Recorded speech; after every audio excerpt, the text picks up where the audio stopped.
Hi, Facebook friends. I'm here at the Ariel Theater in Gallipolis, Ohio, with the director, Laura Lynn Snow. Laura, thank you so much for letting me come here, and thank you for all the work you've been doing on the McIntyre event. We were just talking. I've been saying Ariel Theater for a while now, so it's Ariel, right? It is Ariel. This was built in 1895 by the Oddfellows Lodge, and they probably took it from the biblical reference, and Ariel means Lion of God.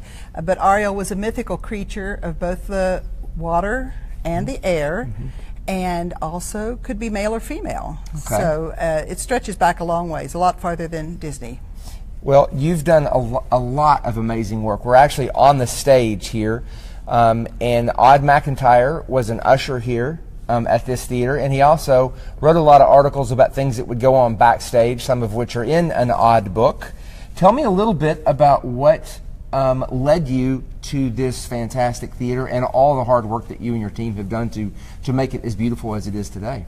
Well, I've been performing professionally since I was in high school, and so it was in 1987 when I had literally a vision of what an orchestra should be how it should be constructed, and so I put that into play, and it was a few days later that I saw this amazing opera house for the first time, because it's set in back of the building, and it had been chained shut, and it was not a building that I ever came into. So when I saw it, I said, there it is, the home for the Ohio Valley Symphony. And I already had my conductor lined up, and we're now in our 27th season. Wow. What kind of performances take place here on this stage?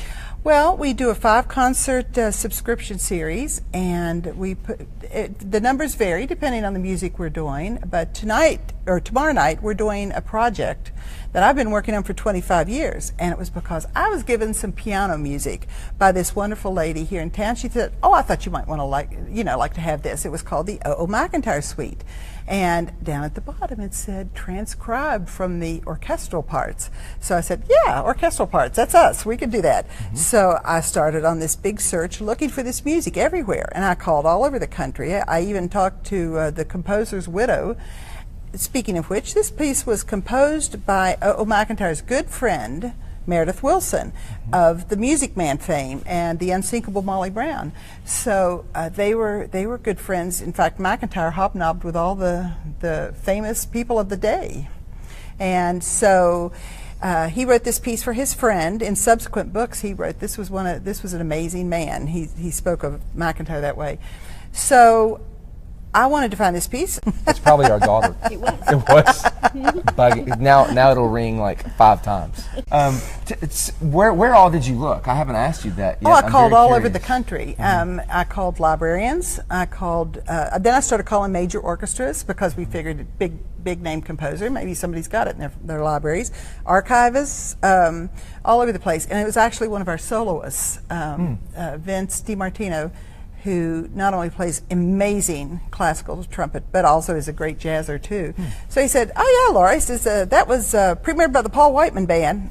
How did he know this stuff? So he's premiered by the Paul Whiteman Band. Who's also a friend of Odd McIntyre. Yes, yes. And he said, it's up at Williams College in Pennsylvania. Who knew? So I contacted them, and they had just packed up all their archives for a 3-year library renovation. After all those years? All those years. And you had to wait longer. I had to wait longer, and then I had to get the permission and all the ducks in a row that way. Then I finally got my hands on the copy, and we're going to be playing it tomorrow night. That's going to be fantastic, and it's probably the first time it's been played live in decades and decades. Yeah, maybe 80 years, Yeah. And the other thing was, when I got the box, this was the exciting part, because I got the box of music, and in it there was a letter from the composer, Meredith Willson, to the orchestra leader, Paul Whiteman. It said, "Dear Paul, enclosed is the extra movement you requested. I'm calling it Sunday Night in Gallipolis." Wow, see? Yeah. It was meant to be. It was meant to be. It was fate. It was fate. Everything about this project, I say it's serendipity. It's fate. If we need something, it shows up, and from the beginning. So yeah, it was fate. Well, it was probably a year and a half ago that I was in the library here in Gallipolis doing some research, and for some reason your husband happened to be in the library, and the librarian said you should meet this gentleman, his wife, and he started telling me a little bit. he wrote your number down on a piece of paper, and I found it the other day in a folder that I had. So, what was it like for the members of the orchestra to first start playing this piece that hadn't been played for a long time? Were they enjoying it? They haven't played it yet. Yeah. Oh, wow. We have rehearsal tonight. Okay. And we have tonight 7 to 10, which, by the way, is one of the things that I do in my orchestra. We have open rehearsals. A lot of people don't do that. A lot of professional orchestras, but we do, because I want to bring in the people that maybe they have to work on concert night, or maybe they have kids and they can't stay the whole time, or maybe they can't afford a ticket. So it's open, and be fine if all the seats were filled at all the rehearsals. So it's Friday night 7 to 10, Saturday 1 to 4. So we'll get to hear it then. Oh, wow, that's fantastic.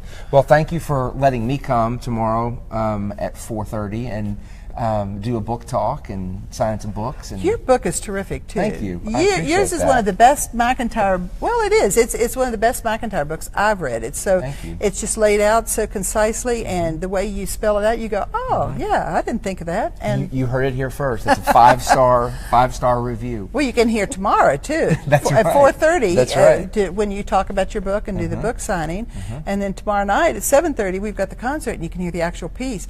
And I hear that McIntyre might make him an appearance. I've actually heard that as well, so I'm very much looking forward to that. After spending so many years with him doing research, it'll be nice to actually see him in person. Yeah, and the spectacular thing about coming here to hear anybody speak or sing or play an instrument is the amazing acoustics, because this was built in 1895. They didn't have electric. Well, they had electric, but they didn't have amplification. Sure. So all these old opera houses, which is what they called theaters in that day, they all had to work naturally. Yeah. And the acoustics here are spectacular. I've played in a lot of halls, but none as wonderful as this.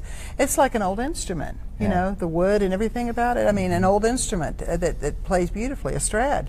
It's really... It has a magnificence to it that is lost on some of the... Yeah. It has a warmth that you don't get to feel in theaters these days. And, in fact, when you're not amplifying things and cranking the noise up so loud, the audience sits quieter, too, because they can hear the noise they make themselves, and they pay attention more. So. Well, I'm very excited to get to experience it all. We'll have to come back by and enjoy the rehearsal as well. So, yes. So thank you, Facebook fans. I'll be joining you throughout the next few days with some live updates from here in Gallipolis, Ohio. So stay tuned. Thanks.